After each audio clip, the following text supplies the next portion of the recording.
Donald Trump, God bless him, cannot sell Alaska back to Russia. It is not possible. President Trump is preparing to meet with Russia's President Putin this Friday in Alaska, but his remarks at a press conference yesterday have cast a shadow over the meeting before it's even begun. And it's embarrassing for me to be up here. You know, I'm going to see Putin. I'm going to Russia on Friday. I don't like being up here talking about how unsafe and how dirty and disgusting this once beautiful capital was. It's going to be a big thing. We're going to Russia. That's going to be a big deal.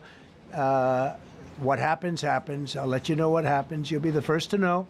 I'll be calling the European leaders. I'm going with totally, I mean, we have a lot of talks. They're great people. They're great leaders, actually, and they want to get back. Honestly, as one of them said, I've OD'd on trying to settle Ukraine. Well, as you heard twice there, despite the president being unclear, Alaska is very much in the United States of America. In fact, Russia sold Alaska to the US in 1867, so using it as a location for the summit between Putin and Trump is apt. The state is making preparations to accommodate the Russian leader and his entourage as we speak. Senator Gary Stevens is president of the Alaska state and joins us now. Good morning. Yes, good morning. How are you doing? It's evening here, but good to speak to you. Well, thank you very much for staying up to speak to us. Were you a bit surprised to hear President Trump twice there referring to Alaska as Russia? I have not noticed that, but, it's certainly not true. I mean, we were a colony of Russia for about 120 years. There have never been very many Russians here. As a history professor, I think it's important to recognize our colonial time, but after the purchase, Alaska really developed. But before that, never more than maybe 400 Russians here at any time.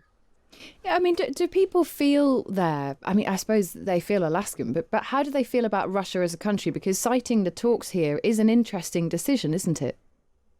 Well, it certainly is. And of course, we're very close to Russia. I mean, a lot of jokes about how close we are, but two islands, a big Diomede, a little Diomede, they can see each other from either island. So we're extremely close in some places. And the summit itself, I mean, it is quite short notice. How are preparations going at the moment for those talks? Do we know where they will be held, what kind of situation the two men will meet in? No, we really don't know yet, but I suspect it'll probably be on one of the military bases, probably Elmendorf. That's the largest base, and it would make sense that it be there because there's a perfect security. People can't readily get on the base, and so that'd be the place to hold it, I'm sure. And in terms of the deal itself, do you have faith in Donald Trump being the man who can finally strike this agreement between Ukraine and Russia? I mean, there's obviously concern that Ukraine is not going to be present at the talks, and nor will European leaders be there either. Well, that is shocking that the Ukrainian president is not here. This is a step. I hope they make some progress, and I'm pleased that they've chosen Alaska. We've been the site of a couple of meetings by presidents over the years. It's fine that they are here. It'll be safe and secure for both of them. Trump has gone on both sides of the Ukrainian position. Alaskans have been pretty much supportive of Ukraine right from the beginning of the war. So I'm hoping that no tremendous concessions will be made. I personally hope that Ukraine doesn't lose territory. So whatever can be worked out should be interesting. I mean, as President has said, that both sides will need to give up some of their wishes and desires. Personally, I'm pulling for the Ukraine. We'll see what happens. I'm interested that you say that Alaskans feel quite strongly that Ukraine is on the right side of this war. It's obviously something that is felt very similarly across Europe. Do people have worries about President Putin coming to Alaska? Will there be protests, for example? No, I don't think they have any worries about Putin being here. This is his first time to Alaska.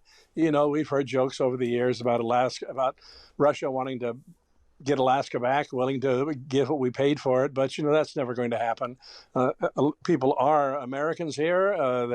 Though we are not connected to, we're on the continent, but we are not connected to the rest of what we call the lower 48. Canada is between us and the rest of the continental states.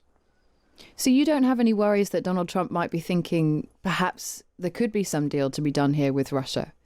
Because it might sound extreme, but the fact that he twice referred to Alaska as Russia in that press conference yesterday, the fact that we know he wants to strike business deals with Putin, and the fact that we know that Putin has been interested in maybe trying to get Alaska back, you don't have any worries about that?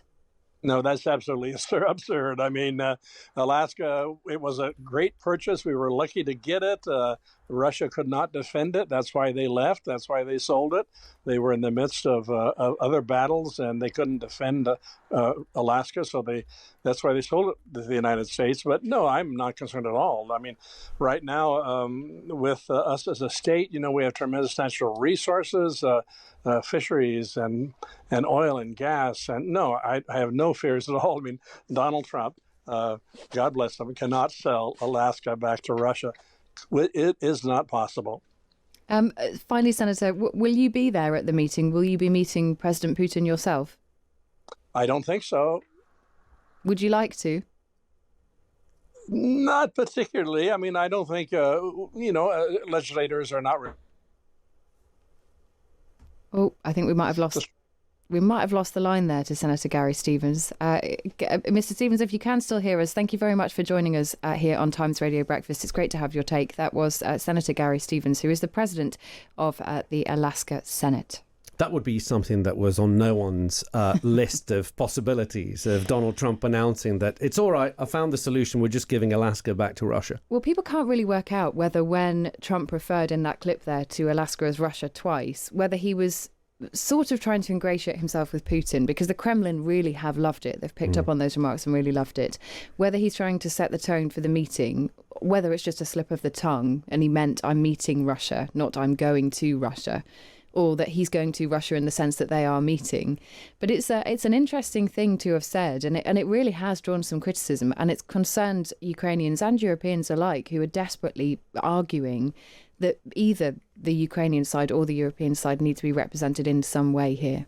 I mean, I know it's unfortunate because he is the most powerful man on the planet, but Donald Trump can't be said to be as precise with his language as the most powerful man on the planet should be. I mean, there's a lot of slip-ups in what he says. He gets places wrong, he gets people's names wrong. So perhaps it is just that I am meeting Russia is in his head. Maybe I'm a cynic. I am a cynic, 100%. Maybe. But it's possible. But I genuinely think he doesn't say anything he doesn't mean to say.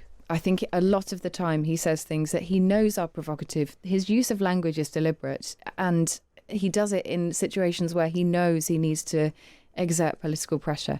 But what's fascinating from his presser yesterday was, and throughout his the run-up to this meeting, is how transactional he is. Now, we all know this, but this idea yesterday, he in this presser, he was saying that he said Zelensky says he needs a parliament in order to give away territory. I mean, what that doesn't compute in Trump's brain. Like, why would you not be able? You're the leader. You could do what you want. You don't have to be held back by things like parliament and constitutions and conventions. Yeah. And I think that's why people love Donald Trump, because he is very direct and says, look, if something needs to be done, it's going to be done, and you don't have to worry about convention. Yeah, I think there is also some concern, though, there that anything that could be agreed may not end this conflict.